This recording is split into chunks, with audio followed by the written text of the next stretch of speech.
முதல் வாசகம். நாம் எதைக் கேட்டாலும் கடவுள் நமக்கு செவி சாய்க்கிறார். திருத்தூதர் யோவான் எழுதிய முதல் திருமுகத்திலிருந்து வாசகம்.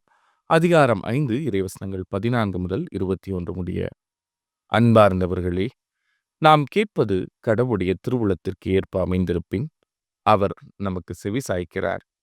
இதுவே நாம் அவர் மீது கொண்டுள்ள உறுதியான நம்பிக்கை.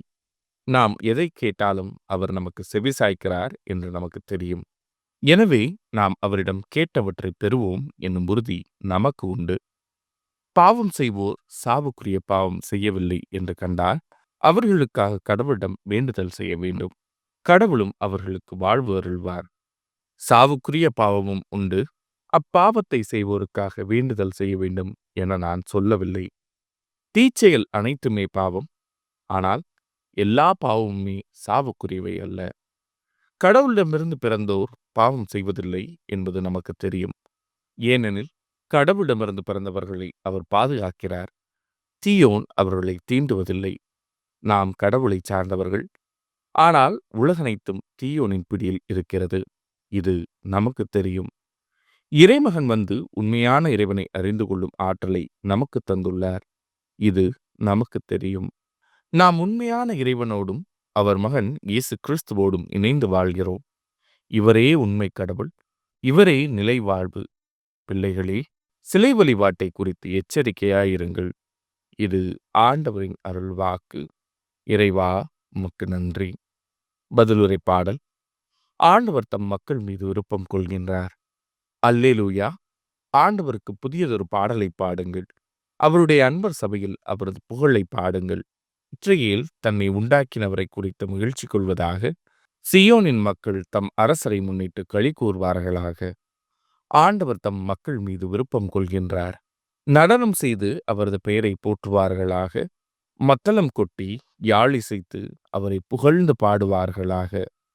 ஆண்டவர் தம் மக்கள் மீது விருப்பம் கொள்கின்றார். தாழ்நிலையில் உள்ள அவர்களுக்கு வெற்றி அளித்து மேன்மைப்படுத்துவார். ஆண்டவர் தம் மக்கள் மீது விருப்பம் கொள்கின்றார். அவருடைய அன்பர் மேன்மையடைந்து களி கூறுவாராக.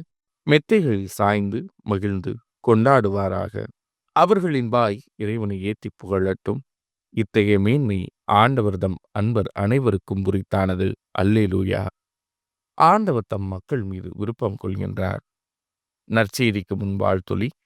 அல்லேலூயா, அல்லேலூயா. காரிருளில் இருந்த மக்கள் பேரொளியை கண்டார்கள்.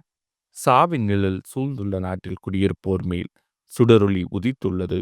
அல்லேலூயா. நற்செய்தி வாசகம். மணமகனின் தோழர் அவர் சொல்வதை கேட்டு பெரும் மகிழ்வடைகிறார். யோவான் எழுதிய தூய நற்செய்தியிலிருந்து வாசகம். அதிகாரம் 3 இறைவசனங்கள் 22 முதல் 30 முடிய. அக்காலத்தில் இயேசுவும் அவர்தம் சீடரும் யூதேய பகுதிக்கு சென்றனர். அங்கே அவர் அவர்களோடு தங்கி திருமுழுக்கு கொடுத்து வந்தார். யோவானும் சலீம் என்னும் இடத்துக்கு அருகில் உள்ள ஐயோனில் திருமுழுக்கு கொடுத்து கொண்டிருந்தார். ஏனெனில் அங்கு தண்ணீர் நிறைய இருந்தது. மக்கள் அங்கு சென்று திருமுழுக்கு பெற்று வந்தார்கள். யோவான் சிறையில் அடைக்கப்படும் முன் இவ்வாறு நிகழ்ந்தது. ஒரு நாள் யோவானின் சீடர் சிலருக்கும் யூதர் ஒருவருக்கும் இடையே தூய்மைச் சடங்கு பற்றி விவாதம் எழுந்தது. அவர்கள் யோவானிடம் போய், ரபி, யோர்தான் ஆற்றின் அக்கரை பகுதியில் உம்மோடு ஒருவர் இருந்தாரே, நீரும் அவரை குறித்து சான்று பகர்ந்தீரே. இப்போது அவரும் திருமுழுக்கு கொடுக்கிறார். எல்லாரும் அவரிடம் செல்கின்றனர் என்றார்கள். யோவான் அவர்களை பார்த்து, விண்ணிலிருந்து அருளப்படாவிட்டால் எவரும் எதையும் பெற்றுக்கொள்ள முடியாது. நான் மெசியா அல்ல, மாறாக அவருக்கு முன்னோடியாக அனுப்பப்பட்டவன் என்று நான் கூறியதற்கு நீங்களே சாட்சிகள். மணமகள் மணமகனுக்கே உரியவர். மணமகனின் தோழரோ அருகில் நின்று அவர் சொல்வதை கேட்கிறார். அதில் அவர் பெருமகிழ்ச்சி அடைகிறார். என் மகிழ்ச்சியும் இது போன்றது. இம்மகிழ்ச்சி என்னுள் நிறைந்துள்ளது. அவரது செல்வாக்கு பெருக வேண்டும், எனது செல்வாக்கு குறைய வேண்டும் என்றார்.